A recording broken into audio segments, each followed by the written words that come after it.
Hey, Dave here from DC On Screen. If you're following us on Facebook, you might have seen us posting artwork that has been sent to fans. This was sent to fans of DC On Screen as part of a promotion. How can you get your own artwork? Simply go over to iTunes or Stitcher and leave us good ratings or reviews. Or, bad ones if you just gotta be a dick. And then email us at dconscreen@gmail.com. Tell us who you want us to draw, who you want to draw it, Dave or Jason, and leave us an address. If you like, you can send us pictures of yourself with the drawing after we send it, and we'll post it to our Facebook page where you can tag yourself. This promotion ends March 31st, by the way, so you have to get those reviews in. Jason, do you have anything else to add? It's a little for a lot, Dave. It's a little for a lot. It is a little for a lot. We try so hard. We need your help. We're asking. Our humble offering. Humble, like pie. Anyway, man, settle back, listen to a brand new episode of DC On Screen starting right the hell now. Welcome in to DC On Screen, the 132nd episode of DC On Screen, by the way. I am your host, David C. Robertson. This is my co-host, Jason. Hi. And we are talking about Gotham 2x14, this ball of mud and meanness. Which, sadly, was not a Clayface reference. Yeah, I was pretty happy with that, actually. I said that we don't need another villain right now. Why don't we take a moment and breathe with the ones we've got? We've got a damn good Bruce and Alfred storyline going. How about we focus on that? Don't want to try to squeeze in a Clayface right now, and then, yeah, here we go. Really quickly, the ratings for this episode was 4.1 million. But Gotham had got an early renewal. Mm-hmm. Season 3 is a go. So we have 22 episodes to look forward to after this season, at least.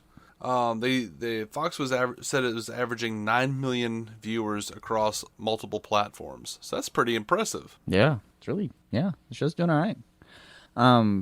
Didn't we predict, or didn't we say, like, what were you going to do with season 3, like Rise of the Heroes and I guess Wrath of the Heroes? And I'd be okay with that, I guess. I mean, the problem is that the heroes that I care about are still 10. Yeah. I mean, I know, but not all of them. I mean, not all of them. Martian would have been pretty much 14. adult age around this time, I guess. Or some of them are 14. Or you can start fucking with characters that I really like, but don't mind if you mess with too much. Like, give me like a 14-year-old Ill O'Brien. Oh, shut up. What? Don't put my hopes to that level.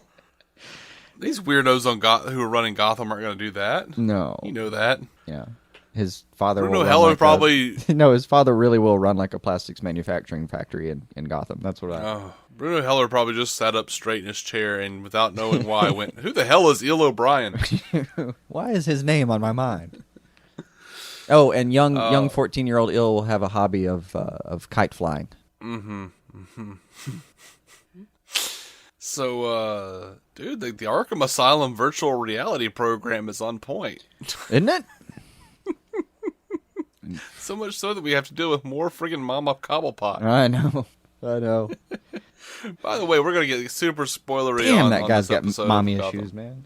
Yeah, right. That cat has mama issues. I did. I laughed at Strange giving him ice cream to test his responses. I did. Wasn't that amygdala?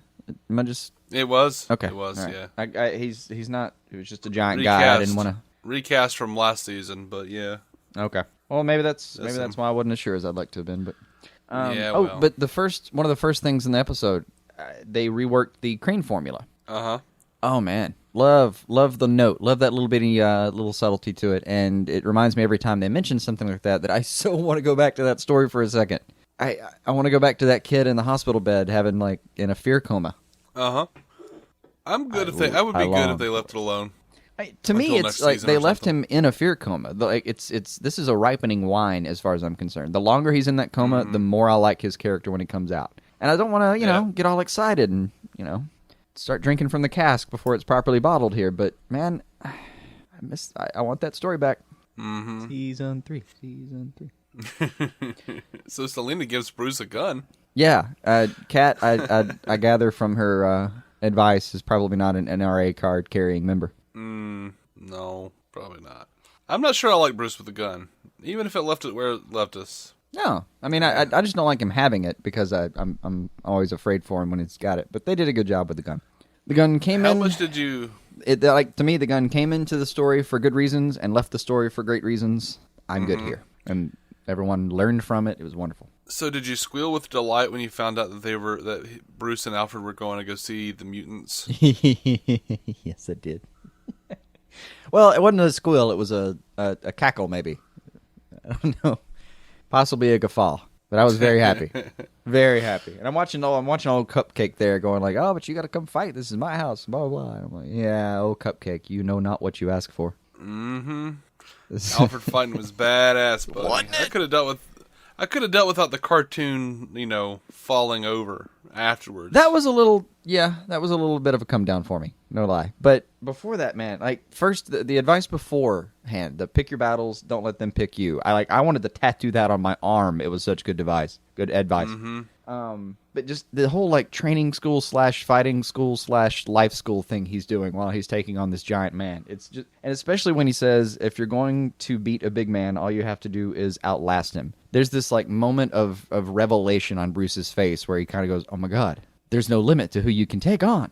Uh-huh. God, like that's it, you can tell like however many years from now, like 15 years from now when he's facing Killer Croc for the third time that night and just got through with Solomon Grundy or some shit. You can tell this is the moment. This is the conversation he'll remember. Mm-hmm. That's what this show promised me. Thank you, show. Good job, sir. Absolutely. Oh, this scene kind of made me feel like I kind of hope that that spinoff with Alfred kind of happens. Right. There's a rumor that a show called Pennyworth is in development, but no idea if that's true. It's only being rumored, and I'm on the fence about it. But you show me this scene, fuck yes. At the same time, though, I don't want to see I don't want it to be. I don't want to get rid of Alfred on Gotham. It's one of the only things I like on Gotham. I'm sure there's plenty of stuff we can do to cross him over and keep it going. Oh man, yeah. He did call Bruce Mr. B again in the bathroom in the hospital. Yeah. I loved that. Okay, I hated that Bruce pulled the gun out halfway. Like when he's in the hospital, he pulls the gun out of his pocket halfway and then puts it back in, very clearly to remind the audience that he has the gun. Right. I don't know. It didn't seem too out of place. But I did. I've never whoever planned called to murder, but I assume I would every now and then just have to look at the gun itself and go like, no, this is real. I'm actually doing this. This isn't just a bad dream.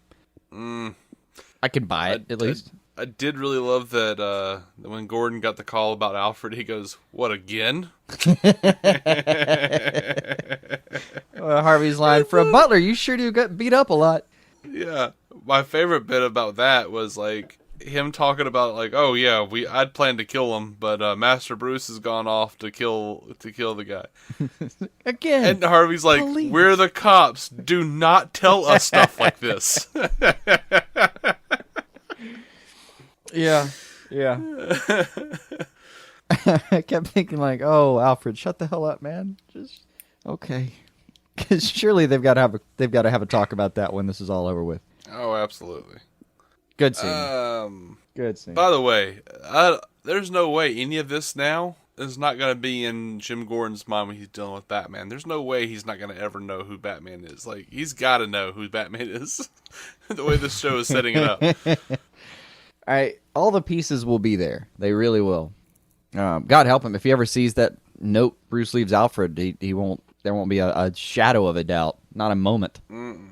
That note, man. That fucking note.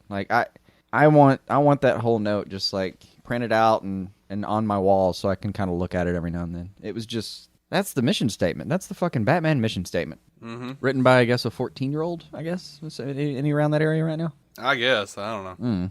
But yeah, man, that's it. Between last he's episode close enough. When he's put talking the cowl on him, right? Strap on a cape and throw him out there. Between last episode talking to Leslie with his that's the other Bruce shit, and then this episode dropping all those lines he did in that note, just oh my god, it's my little bat. And I love what they're getting into there. Him and Kat are gonna go, just kind of. She's gonna go break him in, show him what the streets are like, show him what real life is like. I fucking love where they're heading with that. That sounds like so much fun. That sounds like a lot of fun. It does. The only thing I'm worried about is that we may not get to see a lot of Alfred. because I don't know what to do with him. If he's just sitting there like trying to honor Bruce's wishes. It's maybe you spin that son of a bitch off into another show. Spin it into another show, right? Yeah, I guess. I don't know. I mean, maybe they'll let Alfred get a little Batman-y, like start creeping around the city at night and keeping an eye on him. Oh, like, oh, Bruce, I never looked for you. Like, no, he was there. He was within 100 yards of him at all times. Yeah. Oh man. So as always, Lori Petty is annoying. I got used to her. I felt the same way, and then I learned. Yeah. She's an acquired taste on this with this role at least, and by the end of this role, I liked her. I mean, it's not surprising to me that they would cast Lori Petty. I'm sure the showrunners of Gotham are the type of people who thought Tank Girl was the best comic book adaptation ever. But I hope she doesn't stick around for too long, man. Oh, she's annoying. I don't like her. I just don't. I never liked Lori Petty. I really don't know her from Eve, I guess, in a lot of scenarios. But man, I saw her first few minutes on screen. First couple minutes on screen, I just cringing a little bit. Don't know what to do with her. The makeup's weird, and the makeup's like a throwback to so many things at once that I'm just off put by it in general. And she kind of looked like I couldn't break myself out of this, but she looked. I was calling her Ellen DeGeneres by the end of the episode. I don't know why, dude.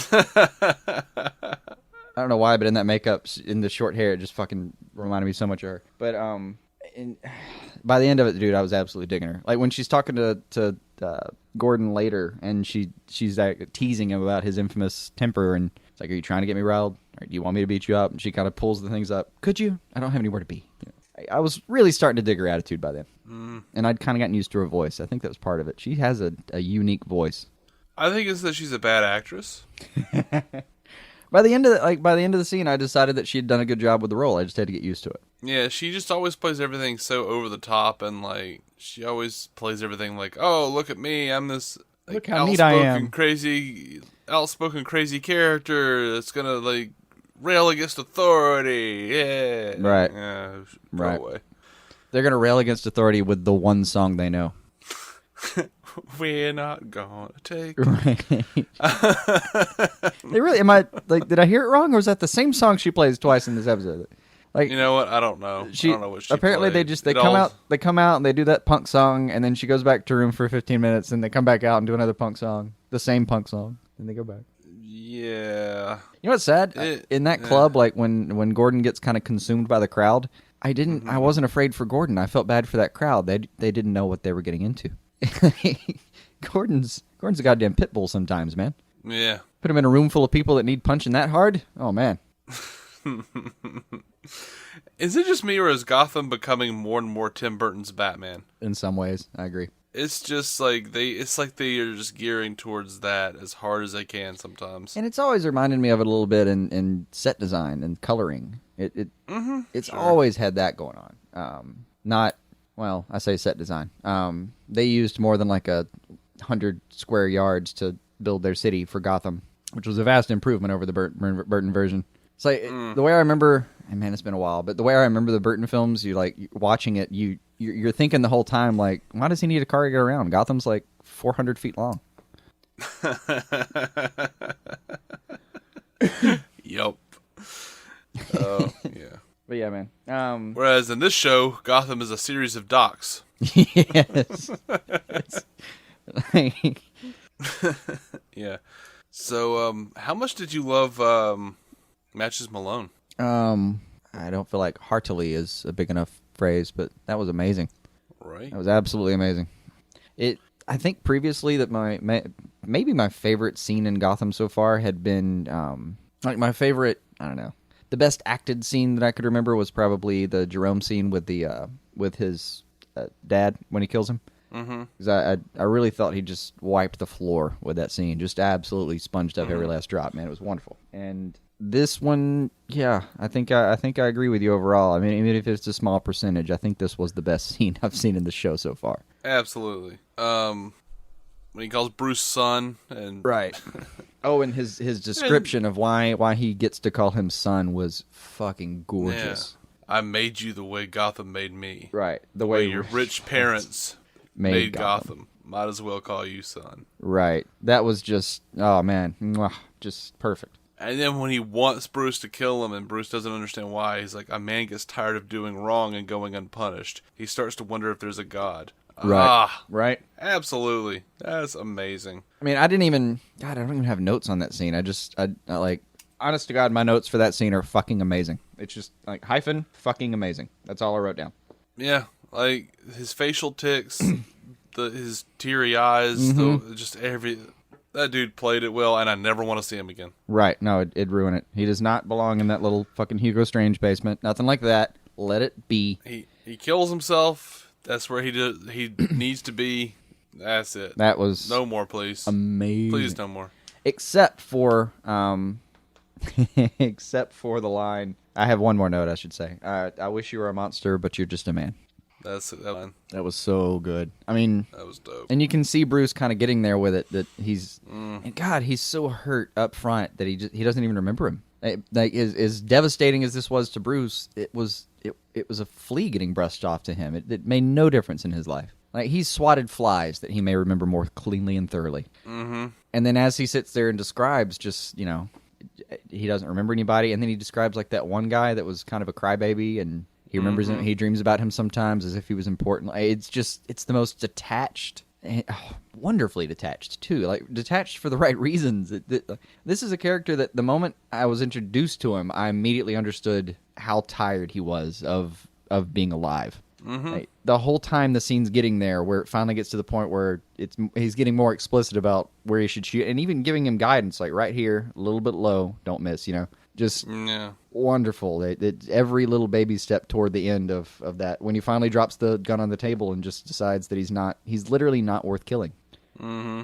And I wasn't sure exactly how he was going to get out of the room. I thought for a second he might take the angle of, you're clearly, I think I can punish you more by not killing you, which would have been true. I don't know if it was a combination of that with the other kind of stuff. Like, between that and just the idea that for Bruce, he has this conversation with a real person, and it's no longer this creature in his head. He finally gets to talk to the guy and see what's going on with him, and realizes he's not an ideal and he's not a symbol, and he can't. How does he put it later? You can't kill murder in his little note. Something. I don't know. You can't kill a murderer, or no, I don't remember. It says it's like I think it was like you can't kill murder, as in like you can't kill the concept of murder. Oh. I thought that's what he said. I don't know. I didn't think that was what he said, but yeah. That concept's in that note some damn where. I just can't remember where now. I only watched it one time. It's a long note. But he, yeah, man. Wonderful. Wonderful that he got out of the scene. And I would have been more disappointed if Matches hadn't killed himself. Yeah. That was perfect. That was the way to get out of that. Mm-hmm. What are your thoughts on Eddie? I like him having a spine and everything, and I even like him being a little bit paranoid and crazy, and I like all the plotting, and I even like the little question mark on the paper at the end, but dude, inside voice when you're being paranoid. Like that, like this guy's doing a good job. Is he Corey Michael Smith? Is that what his name? I think so, yeah. I keep feeling like he gets put in bad situations, because I don't think he did a bad job with that scene when he's in the middle of the precinct, when he like overexposes everything he's thinking and wants to do to the middle of like in the middle of the damn precinct. That was just ridiculous staging. No one should ever have told him that's where you stand, and we're going to do a close up here. That was fucking ridiculous. Yep. Like that needed rethought badly. Hell, do a pull shot. Like have him do exactly that. See Gordon. He doesn't have to be looking at Gordon the whole time. That didn't serve any purpose for us to be seeing Gordon while he's having this conversation. Have him go back to his private little hallways and his private little lab and do a little pull shot down the hallway while he talks to himself, rather than standing in the middle of the crowd telling everyone what he's about to embark upon with Gordon. Yeah, that was weird.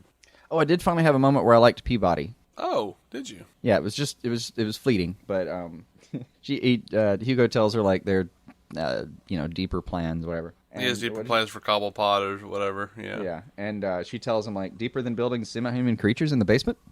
Yeah. I did that one. I finally liked her for just a second. Like, I don't want to know about your deeper plans. Right. That's all you, buddy. Heavy as the head, I dug that. Heavy as the head. I dug that. Oh, and I laughed. I really laughed.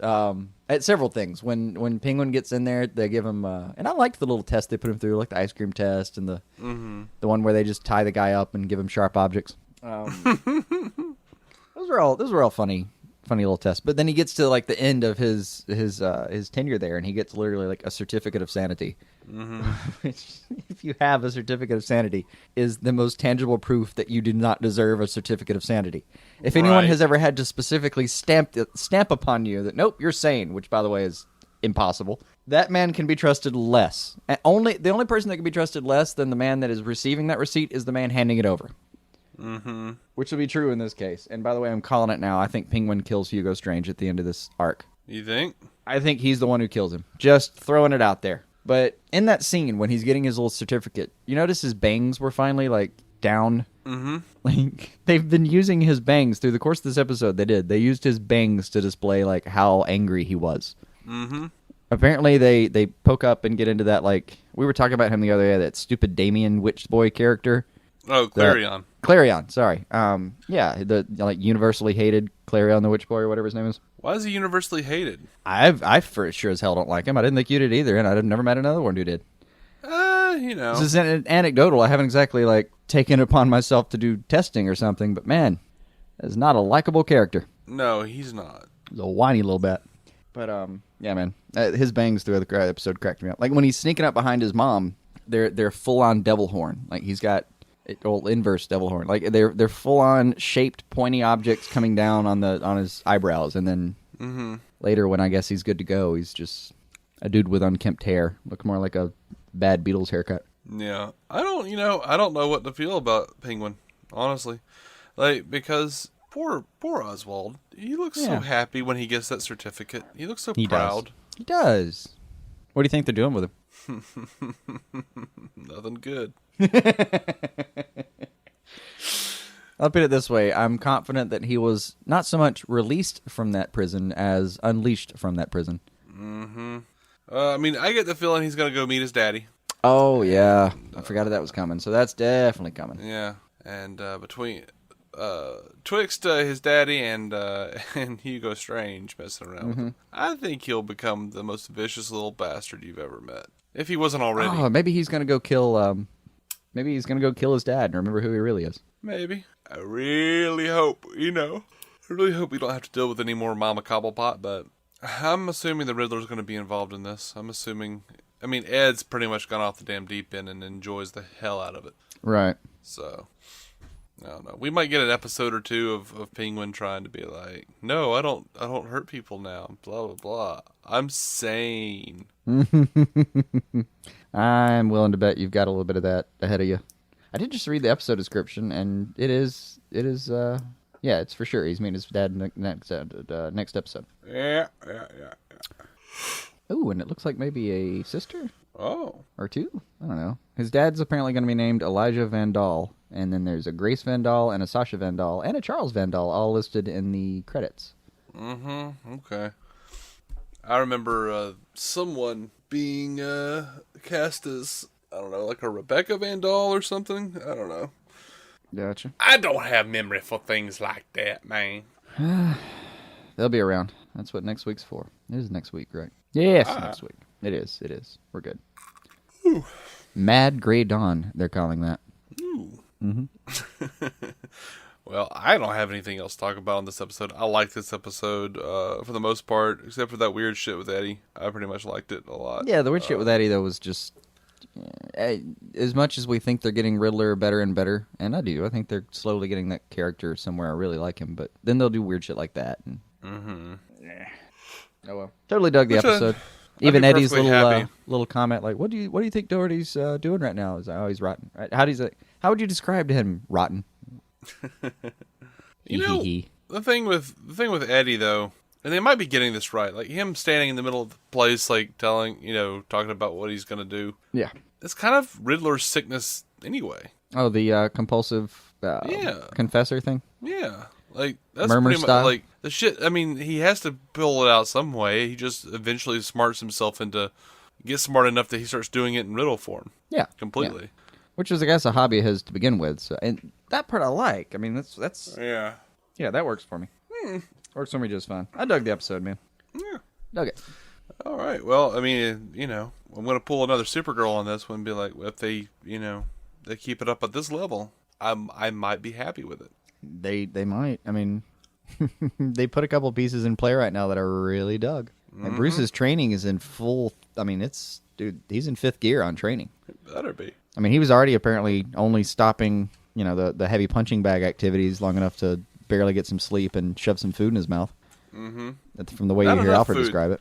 The kid is too thin. You're gonna send him some whey protein. Just sprinkle it over whatever you're eating, buddy. A whole room full of lawyers are gathering in a room right now. Like, some guy on a podcast has been body shaming David. We're sorry, David. We didn't mean it. I'm sorry. It's just that saying, you're Batman. Come on. It's just Dick Grayson at this age would have kicked your ass. That's all I'm saying. It'll be useful information one day. And he would have looked at us and in his best Conroy gone, and who trained him? Right. Oh, I'm sorry, David. Right. We are DC On Screen. You can find every episode at dconscreen.com. You can find us on iTunes and Stitcher, Twitter, and Facebook. We are all over the place. We're a proud member of the Giant Size Team Up Network.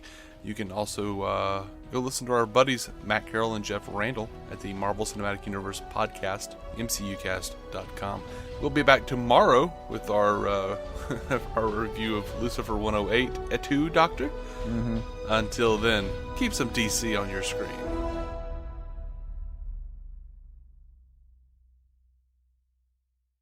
Experiences are what people love the most about travel. Viator is a website and app where you can book travel experiences like hiking Mount Kilimanjaro in Tanzania or enjoying the views while cruising on a catamaran in the Caribbean.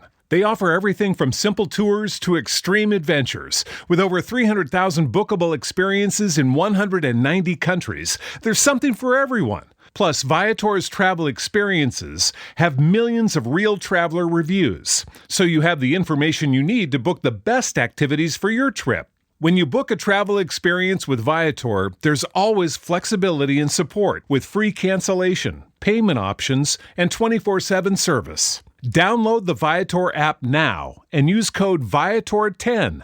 That's Viator 10 for 10% off your first booking in the app. One app, over 300,000 travel experiences you'll remember. Do more with Viator.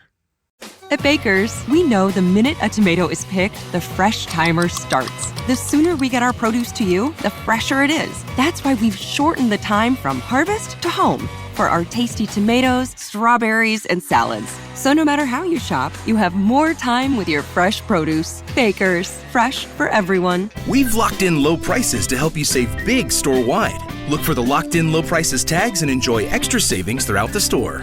Baker's, fresh for everyone.